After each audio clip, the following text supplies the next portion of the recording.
Okay, welcome everyone. Thank you for coming and joining us today. My name's Dan Hamilton. I direct the Center for Transatlantic Relations at SAIS. We are here today to talk about the concept of neutrality, particularly as it might apply to East Central Europe.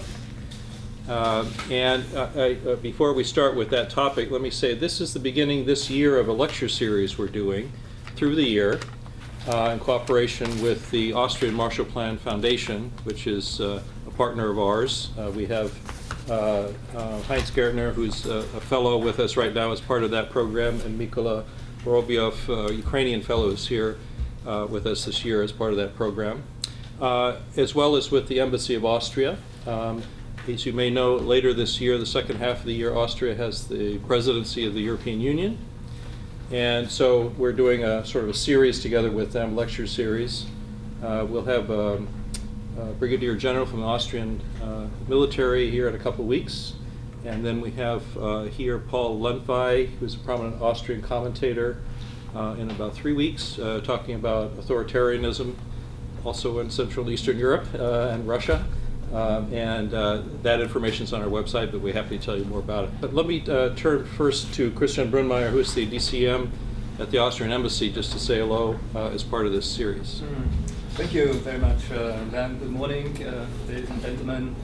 I'm Christian Brunmeier, the DCM of the Austrian Embassy, and this one is the first event, as you mentioned, of our series of the joint lecture series between the Austrian Embassy and Johns Hopkins Center for Transatlantic Relations, SAIS. There are many good reasons to have this joint lecture series this year. As you mentioned, Austria has the chairmanship of the European Union in the second half of this year. Austria also celebrates 100 years of the Republic, of the founding of the Republic of Austria after the breakdown of the empire. We also celebrate 180 years of diplomatic relations between Austria and the United States, and last but not least, we commemorate also 80 years of the so-called Anschluss, the annexation of Austria by Nazi Germany. So the lecture series comprises more or less eight lectures, and I thank you for the excellent cooperation in shaping this lecture, for your input and for organizing the events. They will take place, some of the lectures will take place here, other lectures will take place at the Austrian Embassy once the renovation works have been finished. That will be the case hopefully at the mid-April. We are also, as Austrian Embassy, also organizing other events outside this series, about 15 events under the thematic umbrella we have just mentioned. So thank you very much. I would also like to emphasize regarding the topic of today's discussion, neutrality, the concept of neutrality, and how important it is for Austria and for the Austrians, for Austrian identity. It's kind of really surprising to see that, and you can see that because there is not a single politician that would want to touch this concept of neutrality, because everyone knows that if they start to wanted to change it, to try to change it, this would be kind of a political suicide for the moment. That's how it stands now. And why is it so important, this concept of neutrality? That, of course, it has historical reasons, because in 1955, after the Second World War, it was part of a deal to get back the entire sovereignty of Austria. So Austria said, we want to become neutral, and as part of the package, the foreign troops would leave from the country, the troops that have liberated Austria from Nazi Germany. So this was particularly important. There was a constitutional law on neutrality adopted on October 26, 1955. This is also the day of our national day. We are celebrating every year. Constitutional law doesn't mean that neutrality is now like cast in stone and there is no flexibility at all. There has been some interpretation. It has been evolving the concept of neutrality, especially after the end of the Cold War.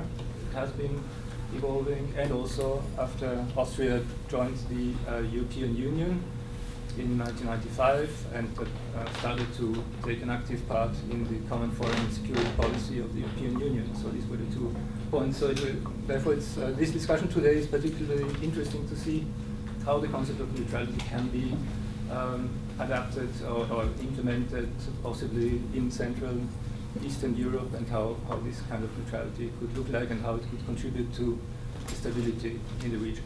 Thank you very much. Great, thank you. So let me just briefly introduce our panelists, and then we'll go into the discussion. Here on the far right is Heinz Gärtner, as I mentioned, spending some time with us this spring as Austrian Marshall Plan Foundation Fellow. Heinz is a professor at the University of Vienna, former director of the Austrian Institute of International Affairs, has written widely on these topics. I think one book is called Engaged Neutrality that he worked on, in which Terry Hopman actually has a chapter. So this is Heinz's area. Next to me here is Michael Hanlon from the Brookings Institution. He's a fellow at the Brookings Institution, I think widely known and a very prolific writer, commentator in the media and in all of his writings. And he has a particular recent book that sort of takes on this topic and how it might apply in particular to Ukraine. And so I think that's very relevant, obviously, to current issues. Next to me here is Mykola Vorobiev, who, as I mentioned, is also a fellow with us this year for the full year, is another Austrian Marshall Plan Foundation fellow from Ukraine.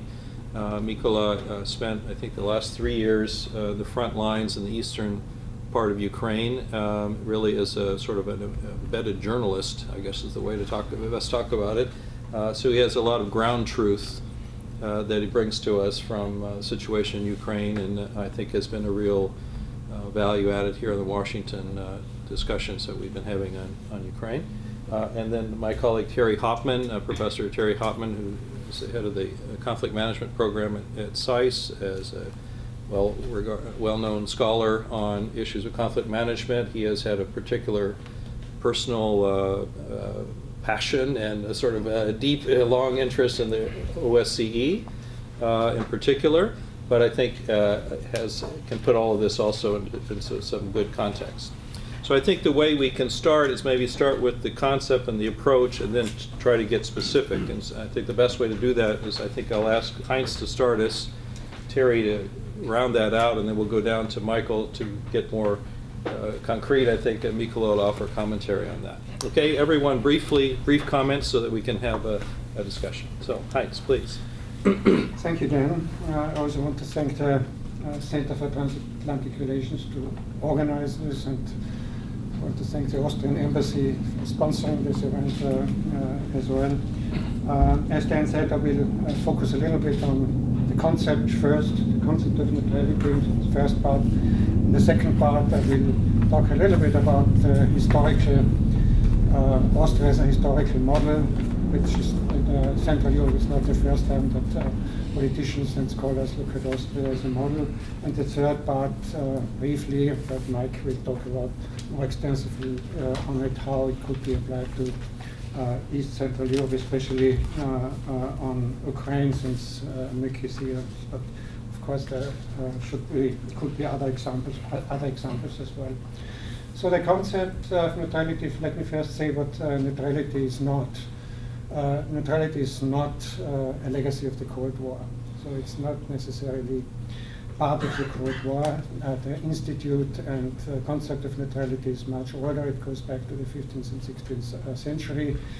Switzerland, for example, became neutral in 1815, and neutrality became international law in 1907 in the Hague Convention. And after all, in Europe, the Cold War was about building blocks, military blocks, and neutrality was the exception. Neutrality was the aberration, the anomaly.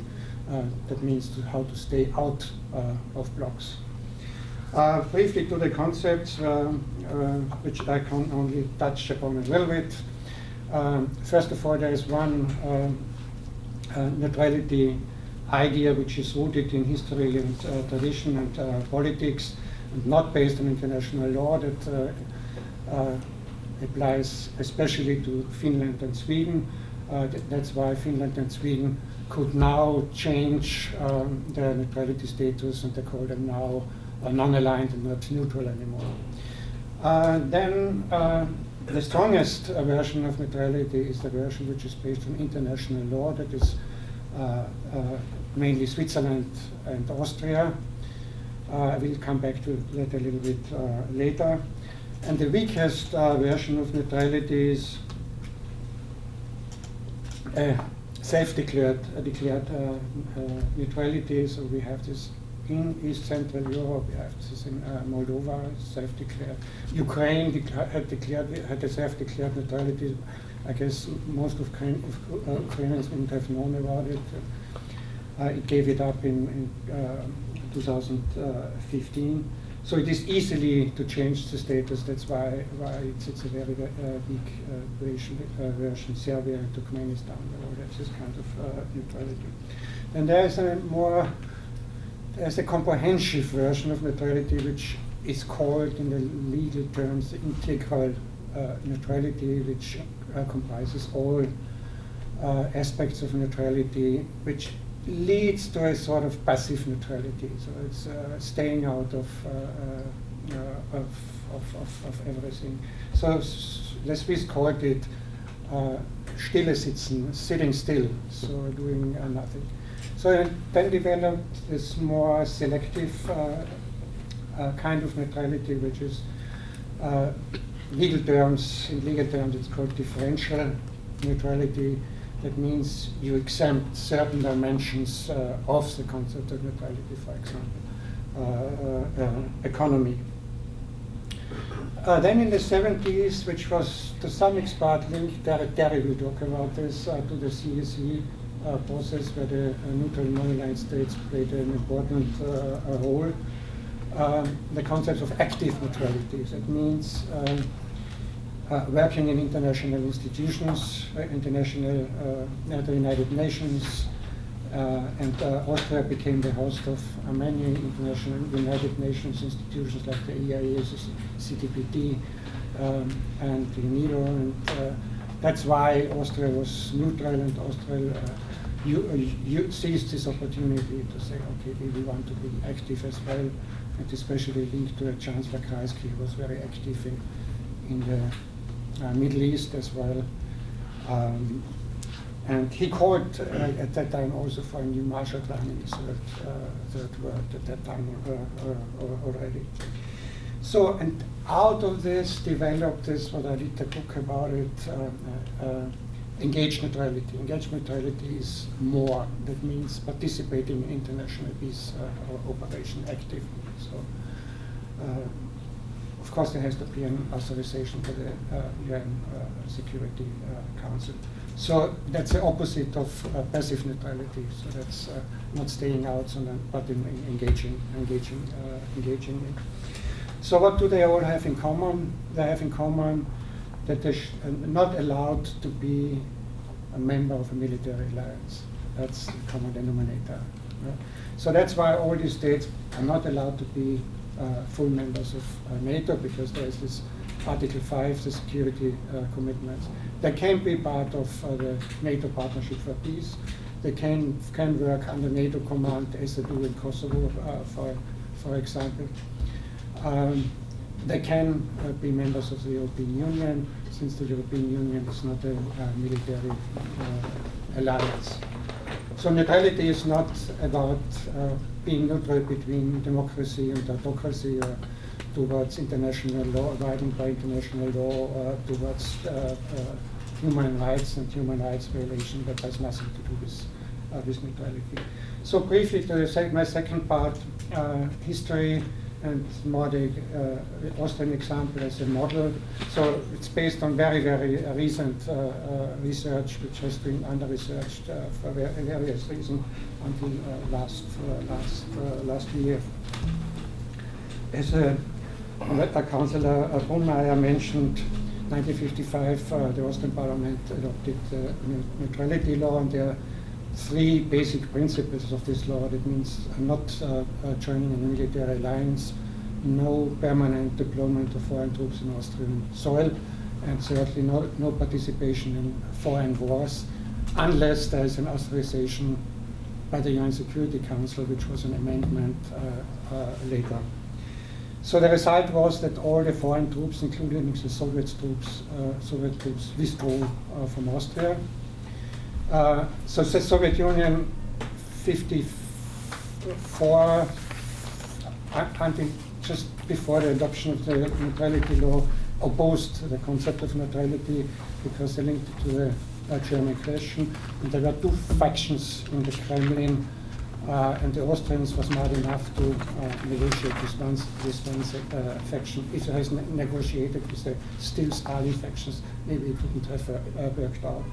I don't want to go too much in detail now. We can do it in the during the period. So, and what is little known that President Eisenhower was very supportive of neutrality. So he said emerging neutral states from the north to the south. That doesn't mean that they are disarmed. So he said there should be armed neutrality. There is no vacuum. That there is no vacuum in Central Europe. And that's why Austria adopted the concept of armed neutrality, because it was the wish of the Americans. Eisenhower said that's not a decision between right or wrong, it's just a decision about military alliances. And he said it need not be to our disadvantage. Our means the US. Speak up. Sorry. We have trucks. We don't have a mic here. So what was little known until now, in '56, when we had the Hungarian uprising, and the Soviets suspected the Austrians to provide a safe haven for the insurgents. The spokesman by the new elected Eisenhower government at that time would say if Austrian neutrality would be violated, it would be a case for the Third World War. So these were strong words. Don't know how serious it was, but the spokesman said it.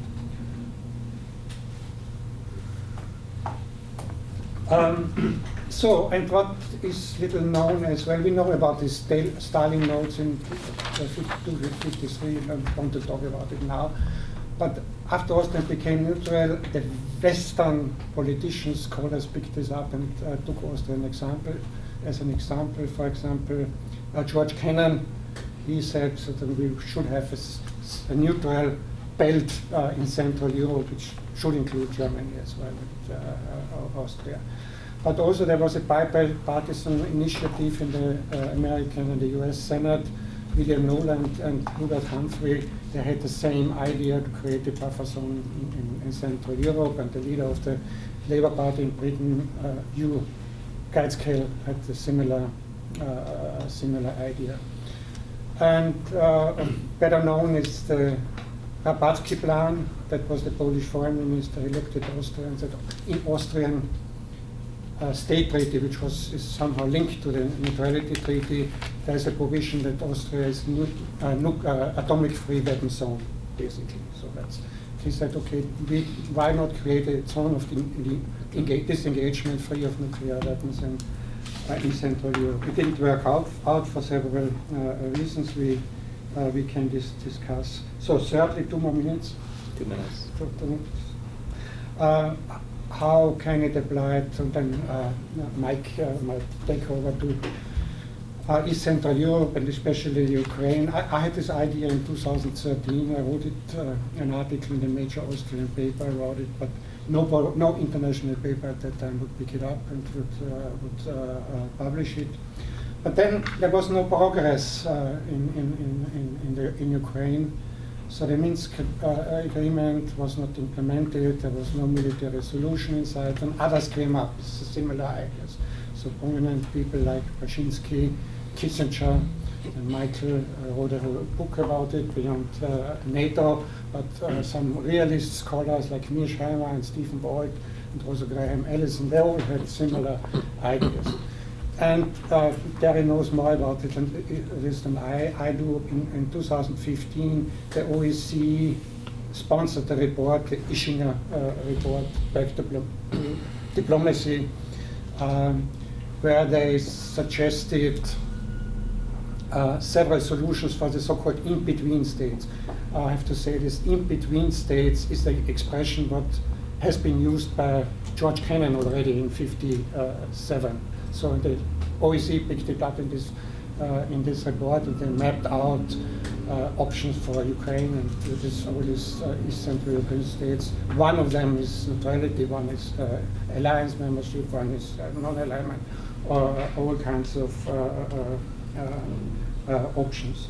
So how can it work out? So if, very brief, on 1 minute, if NATO enlargement, as the Russians say, is the main stumbling block, then a neutrality option would be, based on international law, might be acceptable for the Russians. And I have to mention another provision in the Austrian state treaty, which is not legally but politically linked to the neutrality law. There's a provision of the Anschlussverbot. The councillor mentioned it. So Austria was not allowed to join Germany. So that should be applied to Ukraine and Russia. So Ukraine should not be allowed to join Russia, or parts of it. So that, of course, neutrality has to be linked to this kind of prohibition. That might work, and that's my last sentence, to my mind, in the long term, there are only two solutions for Ukraine. One is neutrality based on international law. Ukraine would get its sovereignty and territorial integrity back. And the other one would be the German solution. That would be a division of Ukraine for a very, very long time. Thank you. Okay, let's hold all of that and turn to Terry to round out that broader picture, and we'll get specific. Okay, thank you very much. It's a pleasure to be here this morning and have a chance to discuss this important topic.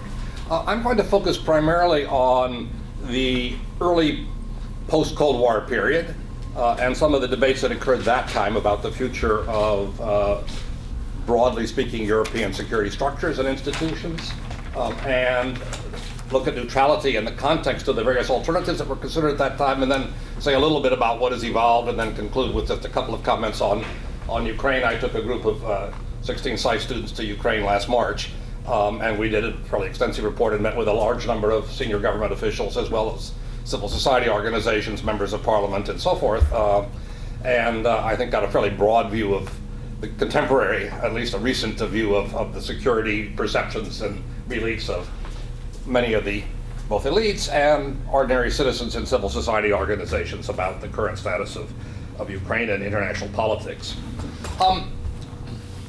Prior to coming to SAIS, I was at Brown University, the Watson Institute for International Studies, and we did a number of projects in the early 1990s in 4 Central European countries, Hungary, Czechoslovakia, Poland, and the last remaining days of the DDR, as well as in 5 post-Soviet countries, shortly thereafter, Russia, Ukraine, Belarus, Kazakhstan, and Georgia. And we presented them with 4 alternative futures. What would be most desirable, what is most likely, and how do we get from most likely to most desirable? And neutrality, at least a band of neutral states, was at least one of the options that was considered. Another one was enhancing collective security. A third one was essentially maintaining the system of alliances, or at least enlargement of NATO. And the fourth one, which no one really liked, was, of course, let's sort of everybody go their own way and essentially have an anarchic political system and with no real strong institutions in Europe.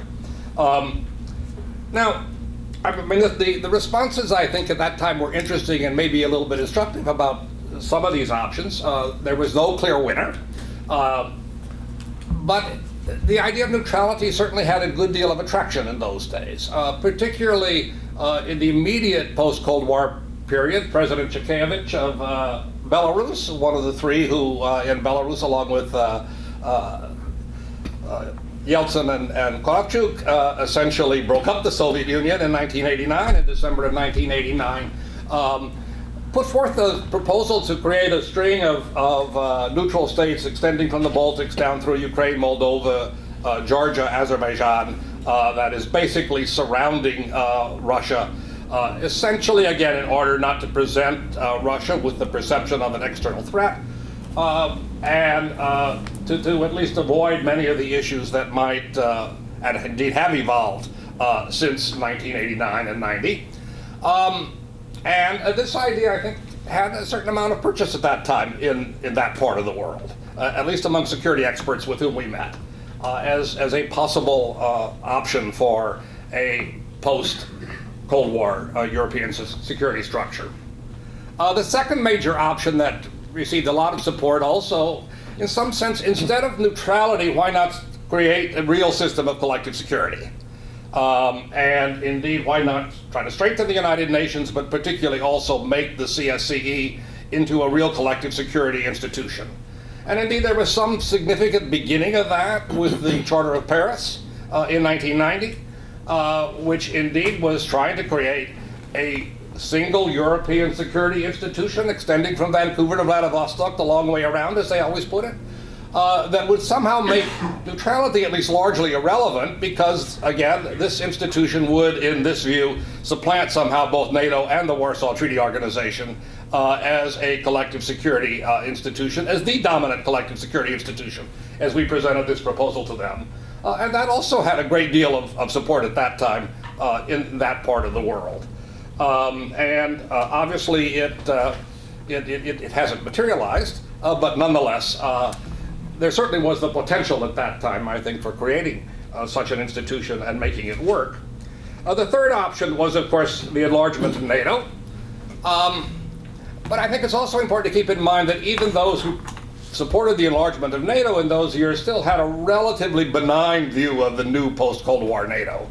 That is, we did create the Partnership for Peace, as Heinz mentioned, the NATO-Russia Council and the Founding Act, and the belief that at least at some point in the future, Russia, if it continued to make significant domestic and foreign policy reforms, might eventually join NATO, so that in some sense, NATO and the CSCE in some sense would come together as a single European, Euro-Atlantic security institution. So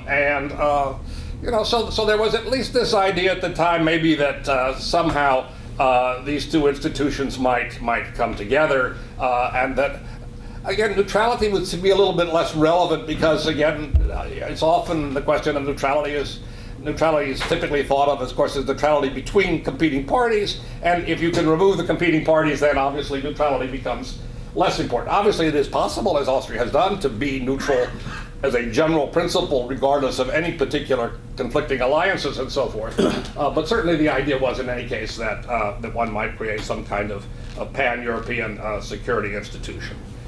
Now, of course, even within the East, almost immediately, there began to form little alliances of sorts that within the former Soviet bloc, Soviet Union particularly, indeed a division between those who joined the CIS and those countries that became members of the so-called Guam group within the former Soviet states, that is Georgia, Ukraine, Azerbaijan, and Moldova, who became a kind of functioning bloc within the CSCE institutions.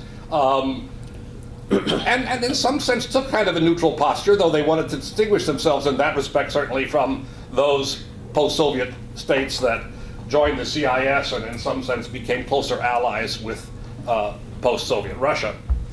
And indeed, I mean, this I think happened to a certain degree or continued to a certain degree throughout the 1990s, though clearly as more and more countries in the East began to want to move towards NATO, and began to feel somewhat insecure, obviously, and NATO responded to that. This became, I think, increasingly difficult.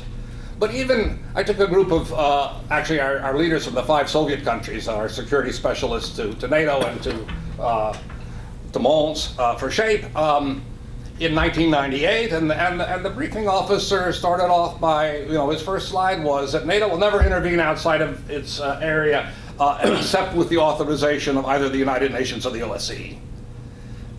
It was a fairly strong and clear statement, which was meant obviously to reassure those countries in the former Soviet bloc that this NATO was not an opposition to and could not act independently of the agreement of institutions in which Russia and those other countries, that is, everyone in some sense formally has a veto within the OSCE, and Russia, of course, formally had a veto on the UN Security Council.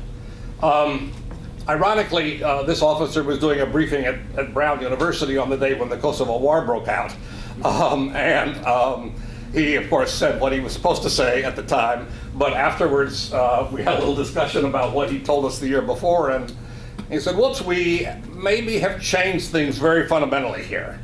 And in some sense, things had already begun to deteriorate, but the Kosovo War, I think one can make arguments on both sides of the Kosovo War. I'm not saying that the war was a mistake entirely, but it clearly had significant impact beyond simply the situation between Kosovo and Serbia. It changed the nature of the security environment, it seems to me, in Europe in a significant way, or at least really sort of signaled the changes that were already materializing, but sort of formalized them. And then I went to the OSCE summit conference in Istanbul that year, which was really in some sense the high point of the OSCE. But it was also the point where things were beginning to fall apart as Yeltsin was, well, frankly, he was drunk the entire time. And he and Clinton had some difficult but impossible meetings. And he went home and was gone within a few weeks. And all of the other agreements that the Russians subscribed to at that time were also disappeared in a few weeks when Putin replaced Yeltsin in power in Moscow. And sort of ever since then, it seems to me the idea of collective security has been on the downhill trend, and the enlargement of NATO and the dominance of NATO has certainly taken over. Making neutrality, therefore, a little bit harder, it seems to me, to conceptualize and particularly to convince people involved of it as a desirable concept. And this brings me particularly to Ukraine. As I said, we've done this project several times, actually, with several meetings in Kiev in the 1990s, in the mid-1990s. But then having gone back last March, and again, meeting with similar groups of people, it strikes me, frankly, that it's going to be very difficult to convince Ukraine now, to convince Ukrainian politicians, to convince the Ukrainian public that neutrality is a good idea. Again, if we go back to the immediate breakup of the Soviet Union, given the balance in Ukraine between people who supported closer relations with Russia and those who supported closer relations, if not with NATO initially, with the European Union, certainly, the neutrality might have made a great deal of sense, it seems to me. But in some sense, I think got lost internally in Ukrainian politics by the continuous debate between those two factions, those two groups representing, not perfectly, but to some degree at different, the different geographical positions of the various parts of Ukraine and the different political parties in Ukraine that fell out on opposite sides of that particular debate. The problem I think that Ukraine faces now is after 2014. Even though NATO perhaps shows less inclination to bring Ukraine into NATO, popularity and support for NATO membership, it seems to me, in terms of both public opinion polls and what we heard from the security specialists in Ukraine and many of the senior members of parliament, has become a much more popular idea than it once was. And even though, I agree with Heinz that neutrality in principle would probably solve a lot of problems. The question is, have we crossed too many bridges? Has it gotten past its time? If we look back on those early years in the 1990s, it strikes me there were an awful lot of lost opportunities to create a different kind of international order in this entire region. And for a variety of reasons, that new order never really materialized. I'm planning to write a book at some point, which I've been working on now for 40-some years on OSCE, to try to explain why this hadn't materialized. I did something in the OSCE yearbook last year on the topic of what happened to cooperative security. But in any case, the concept of cooperative security no longer has the purchase, I think, that it once did in the region. And for the same reason, the concept of neutrality no longer has the same purchase either, I think. Now, maybe realistically, a long period of stalemate might make this reemerge as a possibility, But for the moment, at least, it seems to me that, again, you can't impose neutrality on a state. I mean, in some sense, Austria accepted neutrality. On the other hand, it was obviously politically wise in the context of the situation in 1955. And I think Austria recognized that neutrality was preferable to the alternatives, all of the available alternatives in 1955. The question is, does Ukraine today see neutrality as being preferable to all of the available alternatives? And I think that would be a much harder question to convince Ukrainian political leaders and even the Ukrainian public at this time than it is. The problem is there's no consensus on what the alternative is. You know, what is the best option? And that consensus, such as it was in the early 90s, it seems to me, has largely disappeared. And this creates, I think, these ambiguities create many of the problems that we face for security now in Central Europe. The lack of a strong institutional structure and an awful lot of ambivalence on the part of an awful lot of states about where they belong in this larger international structure. Okay, thank you. Okay, we'll turn to Michael. Thank you, and wow, a lot on the table. Really a pleasure to be here. Last time I was here, I was saying to Dan earlier, was for Brzezinski's lunch that he used to hold in this room, and we were reflecting that Dan came with Richard Holbrooke once to talk about the case for NATO enlargement, a little bit of irony perhaps, but, and of course, it's such a testament to Holbrooke's imprint on our foreign policy that even though we've now been without him for more than 7 years, I still found myself looking around my shoulder just to make sure he wasn't there about to criticize me for something I would say. Exactly. But I don't necessarily disagree with the case for NATO enlargement in the 90s and early 2000s. I was skeptical at the time, but I think you can separate that from where we are now. And I think where we are now is extremely problematic. And so I'm glad to see these conceptual and historical perspectives that I think can give some further impetus and rationale and legitimacy to an idea that I think we just have to face given where we are. So let me just, I'm not going to speak too long, but let me begin by a little bit of motivation as to why I even got into this. And some of you may wonder why I felt so audacious as a general defense person to wade into this and why Dan was good enough to include me. But I think that for a long time, NATO expansion was seen as a tool of foreign policy. And recent times have underscored just how much it really is about security. And even though for 20 years we could downplay the Article 5 dimension, this belongs back in the bailiwick of not just Europeanists, but strategists and military planners. One thing that really has shaken me is just how bad US-Russian relations have become. And no one knows exactly why, and certainly most of the blame has to be on Vladimir Putin. And NATO expansion per se is not the main reason, but it may be the one part of our policy that we should rethink, given how dangerous things have gotten. In fact, Bill Perry was nice enough to write a blurb for the book I wrote, the short little book, Beyond NATO. And it was, I think, maybe my favorite blurb I ever got, even though it was not a full ringing endorsement of my proposal, because he said there are some downsides to the idea of no longer offering to countries like Ukraine and Georgia what we had once promised them, going back to the 2008 Bucharest summit, where it was a public promise.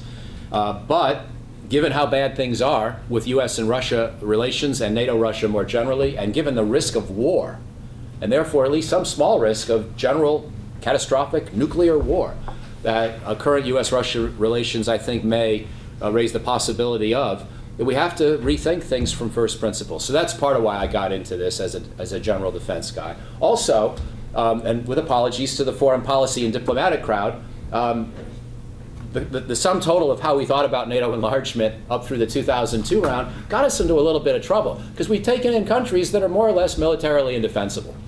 And we're talking about even going further. In fact, we're talking about bringing in a country, Georgia, that is not even in Europe, even though the Washington Treaty is explicitly about just Europe and North America. And the idea of Article 10 and further membership is for North American and European countries only. And yet we have forgotten that. People will say, well, you forgot about the provision of the 1975 Helsinki Final Act that allows any country to join any organization. Well, I guess we can have our competing invocations of past documents that different sides in the debate have violated or forgotten. But to me, the concept of NATO and the Warsaw Pact in 1975 was so different from where we are today, that I don't feel that we should be bound by that kind of logic. But I do think it's worth remembering NATO in the first place was meant to be a defensive alliance among George Kennan's major industrial centers of Western Europe and North America. And we only added 4 countries to NATO during the entire Cold War. And those were for very specific reasons having to do with democratic consolidation, and then, of course, Germany's case. It was Greece, Turkey, Spain, and Germany. And otherwise, we didn't see it as a system that should naturally expand. And there's no other alliance we've ever had where expansion per se was the raison d'etre or a major raison d'etre of the organization. No other such alliance. So we got ourselves into a certain way of thinking about NATO, which may have made sense in the 90s and early 2000s, and which I tried very hard not to relitigate in this book. Strobe Talbot and I had some good discussions about that. As you can imagine, it wasn't always completely fun writing this book under Strobe Talbot's presidency. Luckily, Strobe is the nicest, fairest-minded guy in the world and didn't try to talk me out of it, but we had a couple of good long conversations. And I said, I don't want to relitigate the earlier rounds. And he said, yeah, but you sort of do. And I said, yeah, but only to the extent that sort of Thucydides requires me. Because Thucydides and the great concepts of history tell you that human beings are motivated not just by material ambition or greed, and not just by fear, but by pride. And to the extent that an alliance system that had defeated the Warsaw Pact and the Soviet Union in the Cold War continued to move further and further towards that very Russia, there were some Russians who were naturally going to feel their pride offended, and they were going to react in a certain way. It's not an admirable sentiment or noble view on their part. It's not one that we necessarily have to defer to, but it is one that Thucydides would have recognized, I would submit, and it's one that Machiavelli would have recognized. It's very human. And I don't know that we would have done a whole lot better if somehow the tables had been turned. Maybe I don't have to go there, maybe I didn't have to say that, but I think the basic notion that people feel threatened when they shouldn't, if somehow worst case scenarios can change because a previously hostile alliance is now closer to them. We've certainly gotten pretty worked up about Cuba and Central America in history, and one could imagine how a Russian sort of, somewhat petty and petulant mindset could nonetheless be inflamed by this whole approach. So that's why I got into this, and I think we're stuck. The 2008 Bucharest summit is my exhibit A. We promised membership to Ukraine and Georgia. Only thing is they're never going to get it in the time period when it matters. They're not going to get it when Putin is president of Russia in all likelihood. So granted, Putin may be succeeded by somebody just as bad, or maybe I'm wrong, and maybe we could somehow accelerate the membership discussion, but I don't see it happening in the first Trump term. And so, ironically, we have promised something that we actually are not serious about providing. And when I talk to Ukrainians and Georgians, most of whom are mad as hell at me for this idea, I try to remind them sometimes the best defense is a good offense. I try to remind them of just how poorly existing policy has done for them. It's left them out on a limb. It was not our fault. It was not malevolently intended. And it's Putin who has descended into this petty kind of sediment. But it's nonetheless something that we have not been able to prevent with existing policy. So because the conceptual foundations of neutrality have been so well described and explained already in this conversation by the two previous speakers, to whom I'm very grateful, I don't think I need to go a whole lot further except now just to summarize and conclude by very quickly saying exactly what the specific elements of my proposal are. There are 5 main elements of the proposal. We don't expand NATO further to the east. However, the countries in question can join the EU if and when they're invited, and any other organization they may wish to join. And that gets into Heinz's earlier discussion of what neutrality means. And third, they also should be allowed to continue the ongoing partnerships with NATO at a PFP kind of level, counterterrorism cooperation, etc.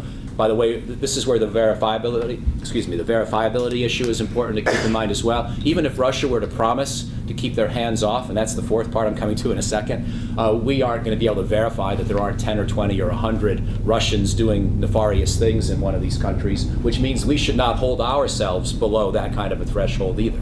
So this is not a proposal that suggests that if it were somehow adopted, U.S.-Russia relations are going to become friendly and Vladimir Putin is going to start being a nice guy we can trust. I'm not making any such contentions. So therefore, I think we have to limit the activity of security cooperation at a level that's verifiable, which means we have to be able to still do certain things with these countries. Fourth, the territorial issues especially concerning eastern Ukraine and northern Georgia, have to be resolved to the satisfaction of those countries, not just the United States and Russia. This is not Yalta II. And then fifth, if all that can happen, then sanctions can be lifted. And the Minsk process, as well as broader concerns about Russia's behavior in, again, South Ossetia and elsewhere, can also be alleviated. I do not feel the need to walk back the Russian annexation of Crimea. We can debate that if you wish. I see that as, I wrote this book not just to be some woolly-headed academic. I do, after all, live in Washington, and I'm trying to have something that at least has a 1% chance of being adopted. And therefore, I think that Crimea is just a bridge too far. And we're going to have to accept maybe there could be some kind of a ability for people living there to have dual citizenship or something. I don't know, but I don't feel the need to resolve that one. So that's the basic proposal, and then the countries to which I would apply it, first and foremost, are the former Soviet republics. Obviously, Ukraine and Georgia at the top of the list, and then Sweden and Finland, and the Balkans, the Balkan countries that are not yet in NATO or on track to be, and Cyprus, and then the Caucasus states of Armenia and Azerbaijan in addition to Georgia. Now, if some of those countries, let's say Sweden, were to join NATO in the interim, I guess I could live with that. I think the most important countries to have this agreement over would be the former Soviet republics, given the history, given the proximity to Russia. But by no means do I propose showing any leg at all, or wiggling at all, or weakening at all on our commitment to the Baltics or any other existing NATO member. This idea cannot be seen as creating sort of an apology tour for the United States and its NATO allies, that somehow we've done something wrong, that we caused this problem, and therefore any of the more recent NATO member additions somehow are questionable and maybe even negotiable. We cannot go there. Again, this is not meant to be blaming the West. It's simply meant to be recognizing that where we are is a moment where we're stuck. We're doing no good to the countries that we claim to want to help. We're worsening U.S.-Russia relations. We just need a new idea. And so that's where I began, that's where I'll end, and I look forward to the discussion. Thank you, Michael. Okay, Ukraine. Finally. Finally. Okay, Daniel, thank you very much for your introduction. It's my great pleasure to be among such a distinguished panelist here, really. So I will try, so basically as a journalist, I analyze different sources, and I have these two great books. One belongs to Michael, he's author, and one is to David Kramer. He's a former senior fellow at the McCain Institute. So both books are great, but they have, different perspectives. So I would put probably some my ideas from the ground. So what people think and what the perception of Ukrainian politicians. So I would probably agree with Teres, who said that it's difficult. It will be difficult to convince Ukrainians, especially Ukrainian politicians, to accept neutrality. First and foremost, because since the invasion of Crimea in 2014, the number of people who want to join NATO increased sharply from 23% to 50+%. So, like, majority of Ukrainians who support European integration, who support NATO integration, they support joining NATO or at least moving toward this direction. And as Christian, he mentioned about Austrian perception, about saying like joining NATO for politicians, it will be a political suicide. For Ukrainian politicians, it will be also political suicide if they will declare neutrality or say, well, we won't join NATO in the foreseeable future. So Ukrainians need this message, and Ukrainians need this hope, not like today, not tomorrow, but maybe in some time. Another argument about, I've heard about ideas in DC, especially in this town, about Finlandization of Ukraine, about Austrian example, or like it was in Sweden. I think that Ukraine is like, it's completely different case. It's different historically, like economically and so forth. I just want to bring your attention to Putin's Munich speech in 2007, when he just mentioned that it was the greatest geopolitical tragedy of the 20th century, the collapse of the Soviet Union. This is the first. Second, Russians and Putin, in his mind, he does not recognize Ukraine as independent state. he can say like, yeah, Finland, this is different nation. Austrians, they are different nation, and so forth. But Ukrainians, in their perception, if perception of people like who work in Kremlin, including Putin, they think that Ukrainians and Russians are the same. And part of Ukraine, at least southwestern parts, where they try to promote or establish their new Novorossiya state in 2014, they still assure that it's a part of their territory. So in case of neutrality, if we declare neutrality, or we say we won't join NATO, it means giving up half of Ukraine to Russia or to their sphere of influence. So in this case, I would agree with Stephen Pfeiffer, who mentioned still works at Brookings, and he mentioned the best strategy will be probably to keep the door open for Ukrainians to join NATO, but it means like not today, but it doesn't mean never. And of course, Ukrainians should feel. This idea came to me recently. So, in case if we can, this is not on the table joining NATO, so we can't do it like in next year or in the next 2 years. But if we have a hybrid war in eastern Ukraine, so we need like a hybrid integration into European institutions, including NATO. And they are already there. So we have a joint military exercises in Western Ukraine, including with American NATO troops. Recently, in December, we got military assistance from the United States. So I think that we should increase this military cooperation and this professional cooperation, like in military sense. And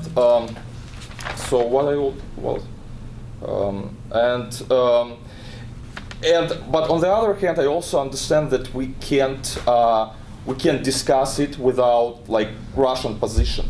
So maybe in case of any alternative, it will be also a good chance to negotiate it, because of course, if we declare like NATO integration and we will say, if we promise Ukrainians some things which we can't fulfill, like we did when Ukraine would join NATO. I think that I think it will be also a wrong move. So basically, it should be a broad discussion, and unfortunately, we can't exclude Russians from this discussion. So it's very interesting to hear like their view and how they see Ukraine. But for sure, I can say like from my perspective, from the ground, so people, especially troops who are fighting. This is the first army, I would like to remind you, which is fighting under the European Union flag, a real war. So I don't think they will accept it. So basically, Ukraine still fights for NATO, for European values, and for further European integration. So basically, maybe some alternative will be a good option. But I think that we still have to increase this cooperation, or maybe another good option will be a strategic NATO's or US strategic partnership among Ukrainians and Americans. So probably this is my understanding. And just a couple words about the Minsk agreement. It doesn't work. It didn't work from the beginning. Didn't work for the last 3 years. But this is only one document. What we have, I also believe that there is no military solution to this conflict, because both sides, from what I saw last time when I visited front lines, they entrenched, and like any offensive from any side will cause very heavy casualties, either from Russian side or from Ukrainian side. So I think that it should be a political, it should be diplomatic, it should be an academic solution for this, and Minsk agreement should be implemented, and we should push Russians to complete their obligations within this Minsk process. And my advice for Ukrainians and like for Ukrainian politicians, they also have to bring some alternative. So basically, today Ukraine is the first who suffers from these conflicts. We already lost over 100,000 people killed. 3 million people who were displaced. So I think that Ukrainians also should be more active. And if Minsk II does not work, it should be any alternative. Or if we can join NATO tomorrow, we can like maybe elaborate with our Western colleagues any other alternative. But I think that any alliance, military alliance, political alliance, it should be under the NATO and EU umbrella. That's my brief perception. Thank you very much. Okay, great. Thank you so much. Okay, so we can have some time for discussion. I should say your point about Russian voices are important to hear.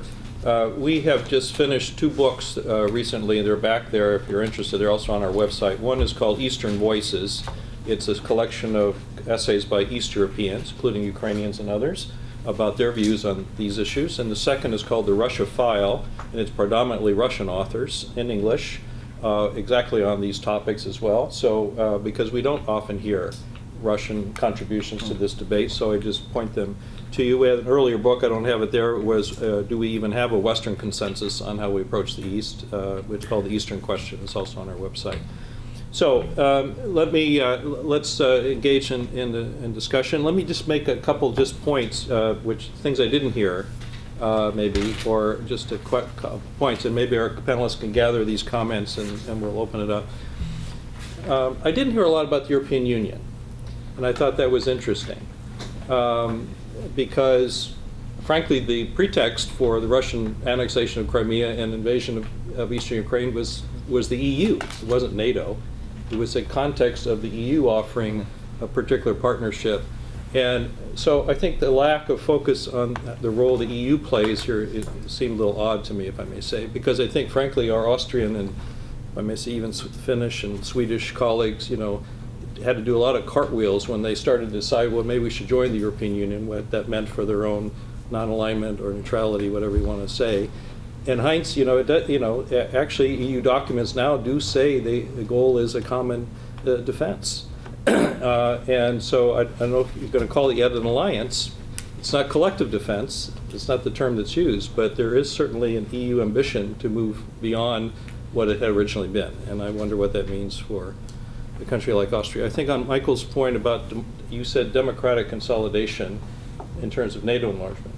But again, it was democratic consolidation, period, for Central Europe at the time. NATO was only one of the institutions. All of the institutions that had been sort of constructed for half a continent actually expanded. And the EU, again, being as much the premier one as anything else, but the OECD, we could do the G7, the G8, there are all sorts of things that expanded. NATO was just part of the bigger story. It wasn't the driver. It might have been the U.S. perception of that because we weren't in some, but we were in many of these institutions. So I just wonder about that.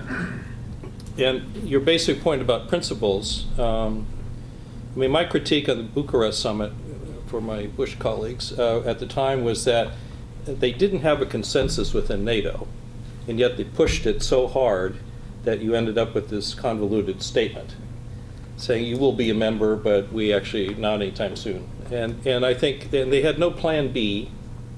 This was my critique of them at the time, to say to Ukrainians and others, what do we do? Because there's no consensus with the alliance. And the basic point about NATO enlargement or any of these is there has to be a consensus. It doesn't move forward unless everybody agrees. So you can't push the envelope without having done your homework on the consensus. That's what we had to do with the Baltic states. The idea the Baltic states would be members of NATO in the mid-1990s was, crazy thought. But a lot of work was done, so by the time the question came up, people knew the answer. And that homework had not been done with Ukraine, Georgia, others at the time, and frankly still hasn't. Russians are more opposed, these countries are weaker, and there's less consensus about going forward. So I think that's a question, and that's I say for my Ukrainian friends with all due respect, Ukraine's half the problem in terms of Western perception. You're not going to get a Western consensus on opening the door if they look at the state the country's in.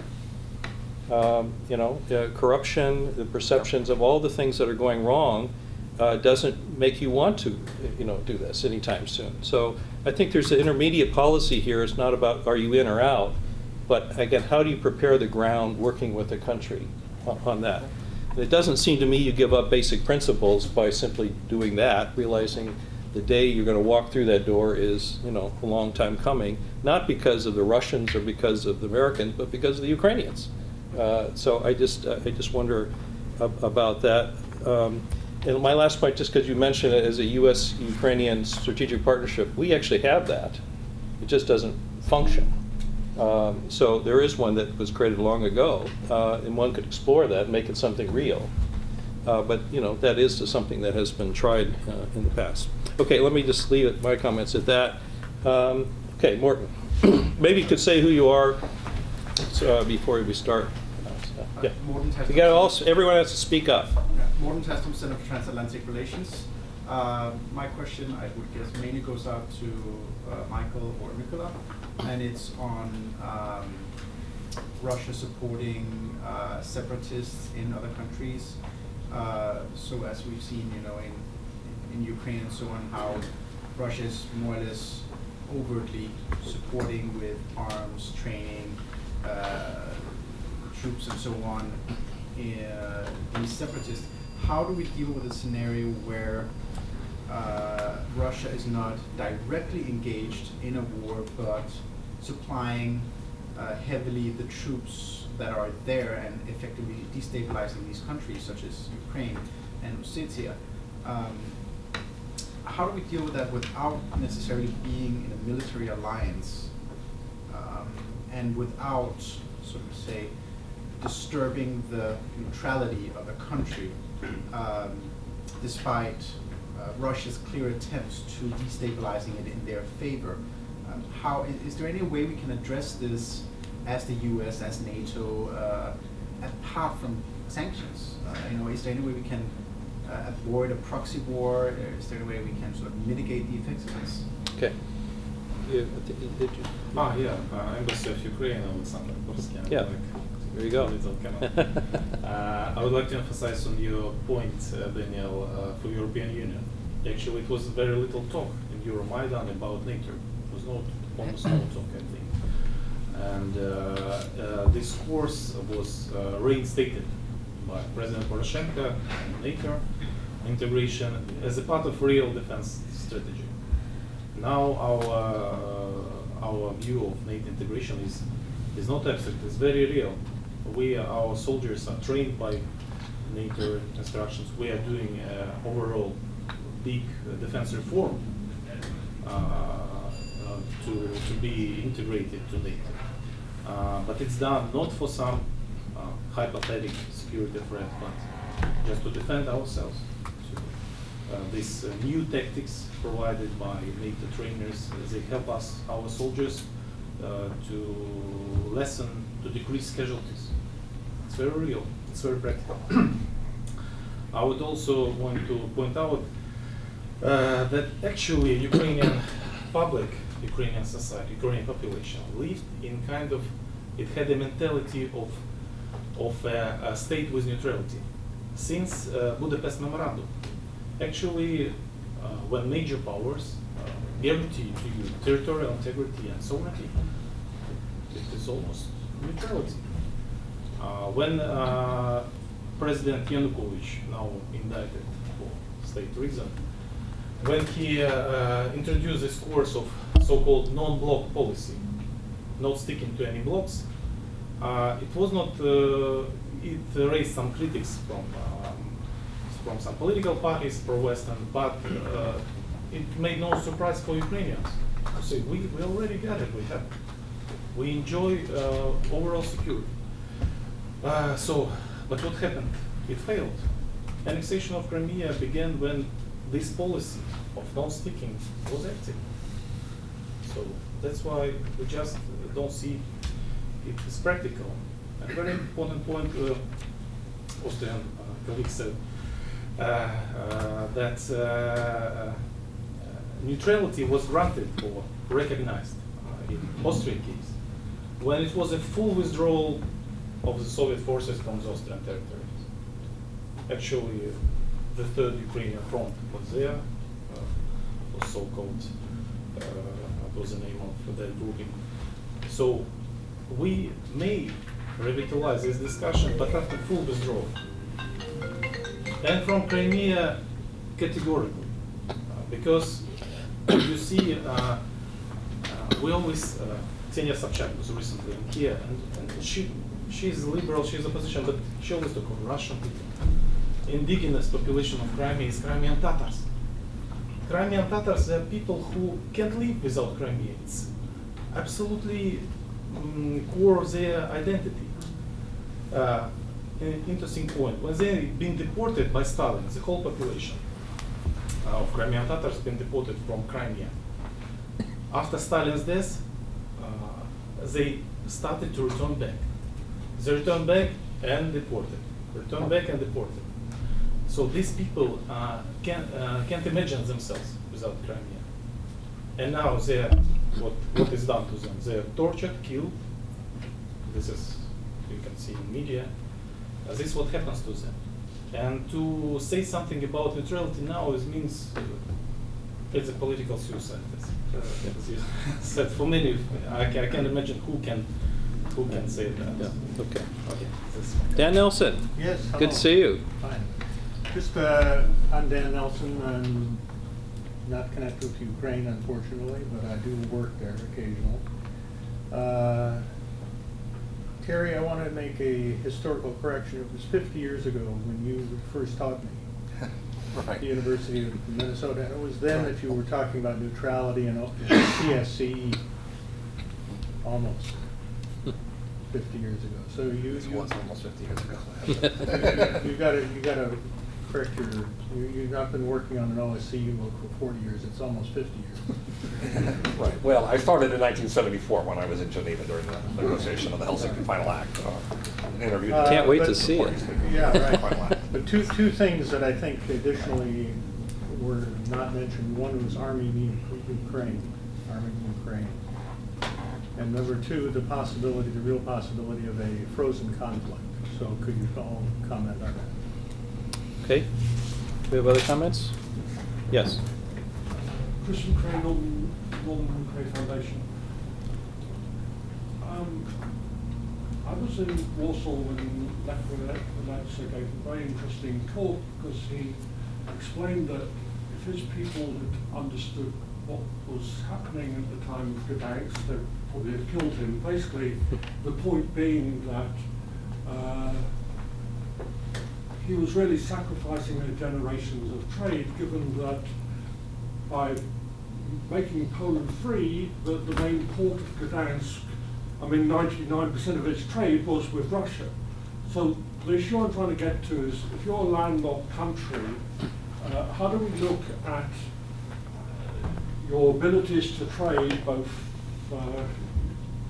through access to ports as well as access to railways and things like that, in terms of, because it seems to me that people need routes to trade, and unless you have a complete map of how that works, all these other concepts are unclear to me in terms of, because there's so much context in terms of, how do you balance trade in the future versus how do you balance how much you have to spend on arms or how much you do on other things.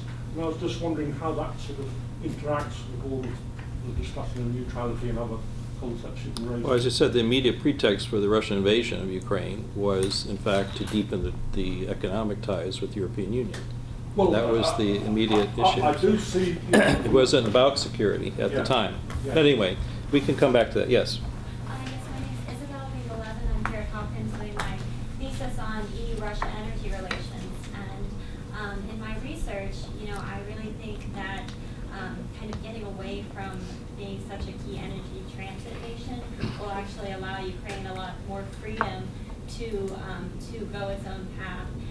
For instance, Ukraine and the U.S. opposed the Nord Stream 2 pipeline that Germany is working with Russia on. However, I think that will end up being a beneficial aspect for Ukraine, because then, the transit for the energy would be just between Germany and Russia. And I think, in my opinion, that will be beneficial. So I would be interested to hear your thoughts on that as well. Okay. So why don't we go the other order? How's that? Great. Okay. Mikola, anything you want to add to this discussion, or you're? Yeah, I mean, I you're good? totally agree with you, Daniel. So I think that we should do our homework. This is first and foremost. So we should be a part of the solution, not a part of the problems. And these things, well, like our domestic stuff, including what you mentioned, like maybe like we need to do more reforms, we need to do more fighting against corruption. That's for. So we have to cultivate the ground for possible joining NATO and European Union. So I really believe, and I really believe that one day Ukraine will join both of these alliances. So in case of Morton's question, thanks very much, Morton, for your. This is very interesting about Russian support of their troops or mercenaries or you name it. I still think, from my childhood, so I was born in the end of the Cold War. So this is very interesting to hear from those professors who are here, who remember these times, and I don't remember that nightmare. So, but I think I saw it. I see it's coming back.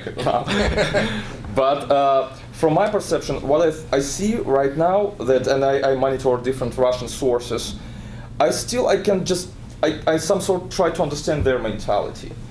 And I think that the ultimate goal of Russians is the strategic goal in the next 10, 20, 50 years is just to restore the empire. So the main dream of Putin, I believe, it's Yalta II, where the Russians will be recognized as a superpower and they will be treated equally between America, China, and other superpowers, let's say.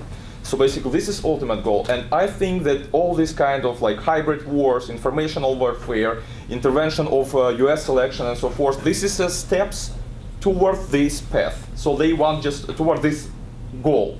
I think that we shouldn't separate either intervention of the U.S. election or conflict in Georgia or conflict in Ukraine or any other direction. So. And I think that we should build a very durable, very strong to confront this. So that's why I don't think that any technical, we can cooperate maybe with Russia on some certain things, like in North Korea or in Syria. But in general, we should ask ourselves, as the West, as Ukrainians, as Americans, we should ask ourselves, are we ready to accept Russia? Are we ready just to step back, to give up some things, and accept maybe in some future Russia as a superpower? Do we recognize them as a superpower, or are we going to? In my view, I don't think so. I think this is aggressive action. I think that they just do it's 19th century behavior, or even worse.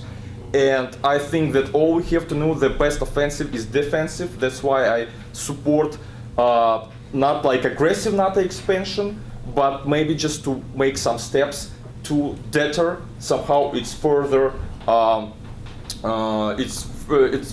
escalation. And I'm very fortunate to be here with the panelists, but this is a very, it's like to be a doctor, But when you just do operation as a doctor, so you are responsible for dozens of lives or one life or something. But in this discussion, when you see the results on the ground, this is a very terrible picture. So, we need a peace, but the best phrase is, if you want a peace, you have to be ready for a war. So I will probably stress this one. So. Okay, Michael? Thanks, a lot of good comments. Let me respond to a couple, including other panelists, but also the group writ large. One idea that came up, I guess, from my Ukrainian friends, was the idea that at least NATO should be an option long term. I worry that this is exactly the compromise that's gotten us into the problem we're in. The idea has been long term and indefinite ever since the Bucharest summit of 2008, and it's not going anywhere. We're probably further away from it today than we were in 2008. So I worry that it's just enough antagonism of Russia to perpetuate the problems without any realistic hope for the solution. So that's one thought I wanted to offer. People mentioned the 2013-2014 crisis was not immediately about NATO. I agree. And therefore we can't really know how much NATO, in the broader Putin view of the world, is the principal offending problem in his mind. And all I know is it's the only thing I'm prepared to compromise on or rethink, because everything else strikes me as the sovereign rights of nation states like Ukraine, joining the European Union, joining any other economic or diplomatic association. These are the things that countries are supposed to do under normal international interaction. But alliances are different. Alliances are not in the UN Charter as inherent rights. NATO was never something that was designed to expand for the first 40 years it existed. Alliances are an entirely different kind of construct. They are meant, to my mind, to address specific problems at specific times. They are not necessarily meant to be cooperative security or collective security systems. And if we're going to replace or supplant alliances with such systems, we need the buy-in of the group writ large. Otherwise, we need to be a little bit, frankly, a little bit more realist, in my view, about which allies we can defend and which are in our interest to promise to protect. So I often get in conversations with Europeans about, the rights of Ukrainians to join NATO. As an American, what about my rights not to have an even bigger defense budget than the $700 billion budget we've got, because all of a sudden Ukraine and NATO means we have one more impossible military task? What about my right not to send my daughters to die in Eastern Europe to fight for new allies there? George Kennan told us that there were certain parts of the world that were crucial to American security, and those might have evolved somewhat since then. But he talked about the Western European heartland, Russia, the British Isles, Japan, and the United States. Those were his 5 centers. Maybe at this point we have to add the broader Middle East because of its enduring energy importance. Maybe we have to add China. But I'm not persuaded we have to include Eastern Europe. And therefore, I'm not persuaded this is something we should promise American lives to defend. That's what we're talking about. This is not a foreign policy tool. This is the one institution we have where we swear that American lives will be put on the line, as if the attack against a future member were an attack on us ourselves. We have to remember that's what NATO is ultimately about, and Article 5 is still there. And there's no wiggle room for Americans on that principle. There's a lot of wiggle room for some of the newer members, or maybe some of the older members. Maybe some of our European friends don't take Article 5 as seriously as we do, or as perhaps they should. But we still take it seriously, which means any new member is a piece of territory, a part of the world that we are sworn to protect. Almost done. As to why I think it's both special. NATO is a different kind of actor, different kind of element than all the other institutions we're talking about. It's different for us also. It's different for us because it's the hardest thing to protect. It's the thing that entrains the potential loss of American life. And then finally, on the issue of arming Ukraine, that's a good debate. I consider that a separate debate. I don't think it's unreasonable for the United States to be arming Ukraine. I tended to be against it, but I see that as a separate debate. And I think it's reasonable to be against further NATO expansion, but still in favor of helping Ukraine defend itself. Maybe that's even, a coherent overall approach. And last point on the issue of what if Russia, let's imagine my proposal or something like it were adopted, and then, Morton, Russia cheats, which we know they would try to do. I have no doubt they would try to do it, even if we negotiated this. What do we do? You mentioned some of the options, and they're not all incredibly appealing. We can arm the Ukrainians. We can apply sanctions. But we also need, and I should have probably mentioned this in my original proposal, we also need an explicit articulation of the concept and the principle that if we create this new security architecture and then Russia violates it, all of our promises go by the wayside as well, and we may even accelerate the consideration of new NATO members at that point, because Russia will have proven its fundamentally hostile intent. Today, Russia has created a worldview in which it sees this action, or it claims this kind of action, is somewhat defensive, even if most of us would not agree with that. But there can be no excuse for the creation of this kind of a security order and then blatant Russian aggression done covertly or overtly, except it would validate the view of Russia as a fundamentally hegemonic and imperialist power. And therefore, I think that at that point, we should actually hasten the process. Instead of today's approach whereby you have to resolve your conflicts before you can be part of NATO, under this security architecture, we might say if Russia blatantly violates the accord, we reserve the right to jettison the whole thing and accelerate NATO membership for the aggrieved party. Mike, I'm sorry, hasn't Russia already fundamentally violated their accord? It's called the Budapest Memorandum. This is where I do have to relitigate history, because Russia, you know better than I the history of this. I don't think we ever promised Russia that we wouldn't expand NATO, but we spent a lot of time right at the Cold War's end making sure that the way East Germany was incorporated into West Germany would make Russia happy, or at least assuage its worst case worries. And then we went off and moved NATO 1,000 miles to the east. So in Russian minds, the NATO expansion itself changed the calculus fundamentally. I'm not using this as, I'm walking a fine line here because I'm not trying to actually defend Russia. But I do think you have to recognize the world is different if you're Russian and NATO has come 1,000 miles closer to your border. I guess what this means is I'm prepared to try it one more time. Try a neutrality concept one more time. My point was simple. It had nothing to do with NATO. We agreed, the United States, the UK, Russia, to guarantee basically neutrality of Ukraine and to provide the negative security guarantees that would be maintained. And then one party to the agreement actually covertly and overtly invades the country and takes its territory. So, I mean, as you had said, I mean, Ukraine was neutral in that sense and non-aligned for any number of years. Yeah, and so I think the question would be, as you say, I see what you just said, we'll try it again. But I think it's important to say it was done once. And I think our credibility, back to our own stake in this, has been severely questioned because the U.S. signed up to that negative security agreement and didn't do anything. Yeah, but it wasn't an Article. It couldn't have been, and it wasn't an Article 5 promise. No, but it had to do with non-proliferation. Yeah. And that opens up a whole other can of worms, which we're not going to get into right now. Okay, I'm sorry, Terry then. Heights. Okay, let me just make a couple of quick points. One, I'm not sure, even though the EU switch in Ukraine was a kind of a pretext, it seems to me that the major factor that led to the breakdown in conflict was that led to the revolution of dignity, or the Maidan revolution that threw Yanukovych and his supporters out of power and caused them to flee, which goes back again to the Russian perception that Ukraine really was in some sense part of Russia, and once their man and his friends in the United States, as well as we're finding out more and more about in the daily news in this country, were thrown out of power, and therefore Russia's influence was significantly, potentially reduced as a result of that, of the revolution that occurred in the Maidan, which was probably, I think, more important to the Russian perception, at least, than the actual decision, one way or the other, about EU versus economic cooperation with the East. And became more of a security issue in terms of the Russian perception, at least, of their political influence in Ukraine.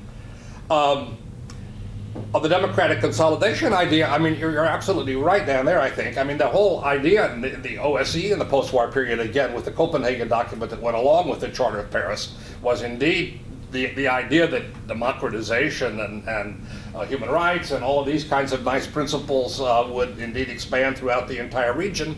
And that led to some advances, certainly in the 90s, but again, we've seen in the last decade or so an awful lot of retreat, not only in Russia, but in countries in Central Europe, Hungary, Poland, Czechoslovakia, even Bulgaria, Romania, to say nothing of other countries in the region. And that's part, it seems to me, though, of this decline in what was at least an opportunity to try to create a different kind of international system in transatlantic relations as the Cold War was coming to an end. And I think the two go together in some sense. They are part of a changing process in which democracy has become weakened, and indeed, of course, which even in the United States now we are seeing all kinds of problems with democratic governance, some of it, again, also helped along by our Russian friends, who, among other things, have made it a major policy objective to delegitimize democratic processes and to show how democratic processes can be abused. And indeed, they've demonstrated, indeed, that there are some real weaknesses here that we need to face up to in terms of thinking about democratic consolidation. Again, it seems to me that still we need to, if we want to even talk seriously about neutrality for Ukraine or anything else, we need to go again, think about this within the context of trying to reestablish, probably over some period of time, some greater international consensus. I mean, 1955, Austria was neutralized at a time when the four occupying powers agreed among themselves. And on the Soviet side, it was in part at least an initiative of Khrushchev as he was consolidating power in the Soviet Union to want to try to get out of some of the problems of the Cold War, which again began to fall apart with Hungary in 1956. But 55, I think, was an actual initiative by Khrushchev also to try to allow for some other options in European security other than those which had been building up in the immediate post-Cold War period. But it took a consensus not only from Austria, but of course from the four occupying powers and their guarantee to make it happen. So again, talking about if Ukraine even decided among itself that it wanted neutrality, we would also have to kind of create those kinds of guarantees, and whether or not Putin's Russia certainly is prepared to make a guarantee of neutrality for Ukraine. It seems to me to be one of the very big questions, and given some of Putin's attitudes towards Ukraine and towards seeing them as a key part of their idea, at least, of a larger Russian identity, is a problem that needs to be overcome before we can move forward to some kind of a legitimate neutrality. The result is, of course, we end up with this kind of ambiguous and undefined system, and you know, unless we address the larger questions, it seems to me, dealing with any of the specific problems becomes more and more difficult.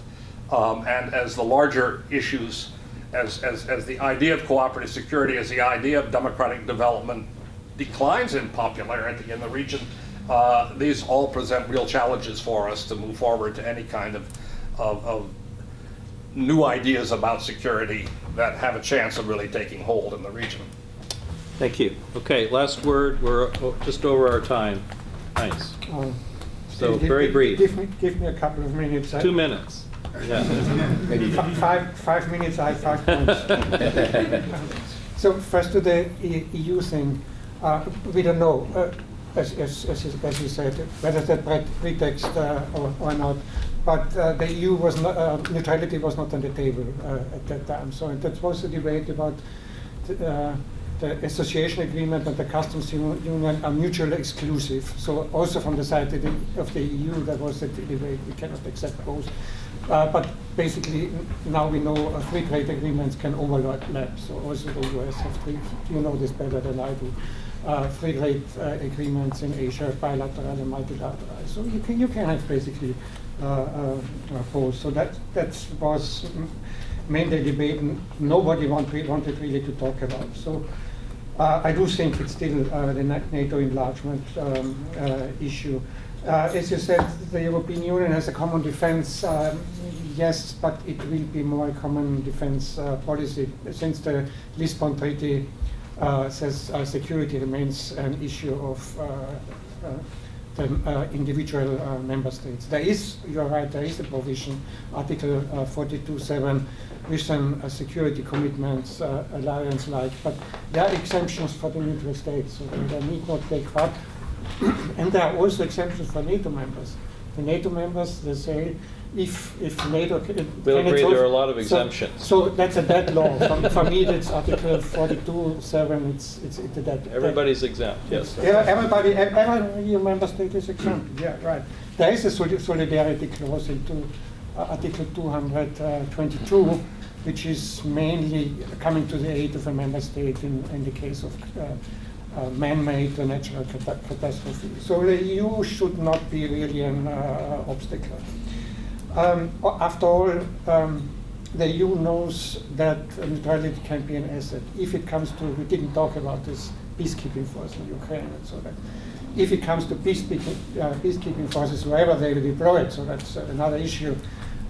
They cannot be from NATO countries. They cannot be Russian troops. They cannot be Ukraine troops. They have to come from neutral states. So neutral states are an asset in the European Union, and we had examples before the Chad intervention, which is basically was an Irish commander from a neutral state and commander of Austria, because they wanted to show that's not French, so it's not an alliance, it's not French, so that's neutral the operation. So that's an asset we neutrals have and other states do not have. So that then this debate about Budapest Agreement and neutrality has to be based on international law. So otherwise it's not credible. As you say, it's permanent. So it's only for the time being. So the Russians would not basically accept it. And the Russian narrative is there's a broken promise, because it's what is, whether it's true or not, historians still talk about it. The Gorbachev-Baker Agreement and the Werner Secretary General, that there would be no NATO expansion. At least the Russians say that's a broken promise. And then we have the Budapest. The Russians say, okay, because of the broken promise, we are not bound by the Budapest Agreement anymore. And the Budapest Agreement is not international law either.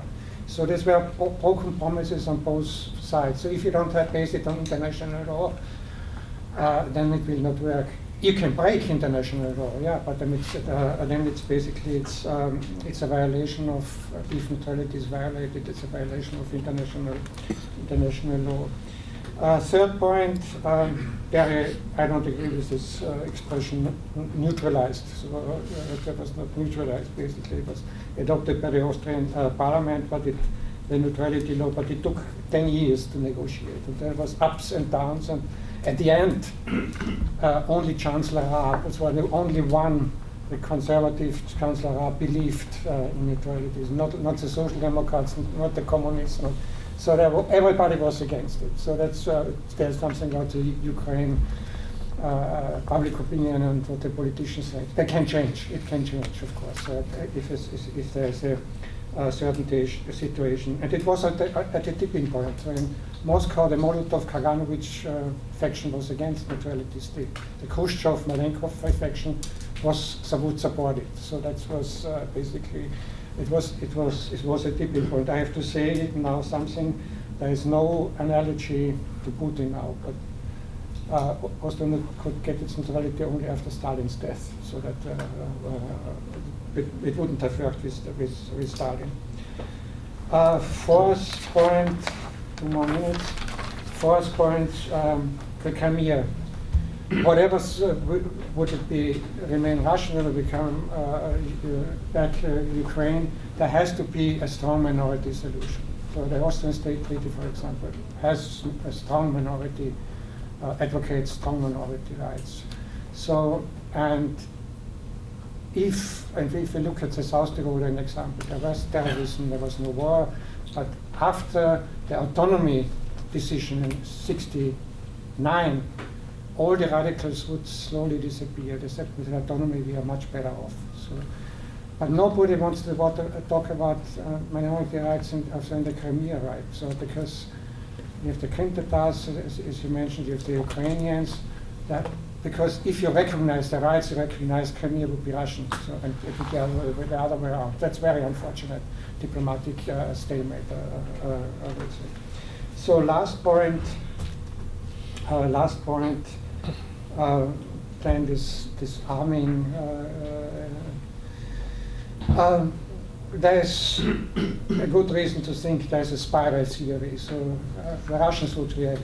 You give Ukrainians more lethal weapons, Russians would react, and Ukrainians never will win a war against the Russians. It would be escalations, and Michael is right. I don't think the Americans would move in with troops. They didn't in 56, didn't do it in 68, didn't do it in 81. So that's not going to happen. So that would be an escalation. Let me mention another Austrian provision. The state treaty says we have to have an armed neutrality, but we have to forego offensive weapons, because the Ukraine situations in '55 was not, before the Russians troops left, was not entirely excluded. So we had to give up offensive weapons, so that there would be no escalation. So I forgot your second point then. The frozen conflict, possibility of a perpetual frozen conflict. Oh yeah. That's true. Protracted conflict, frozen conflict. We have it in the other areas. Gary knows more about this. But in my mind, that would be a permanent division of Ukraine, like the German solution for decades. So that's maybe some of the Ukraine would want to have it, keep up the eastern parts, keep the West going to NATO, that would be Germany. We'll make that the topic of our next talk. Are they frozen conflicts or are they festering conflicts? That's our next title. So thank you all for coming. Please join me in thanking our panelists. Appreciate your time. Thank you so much. Thank you.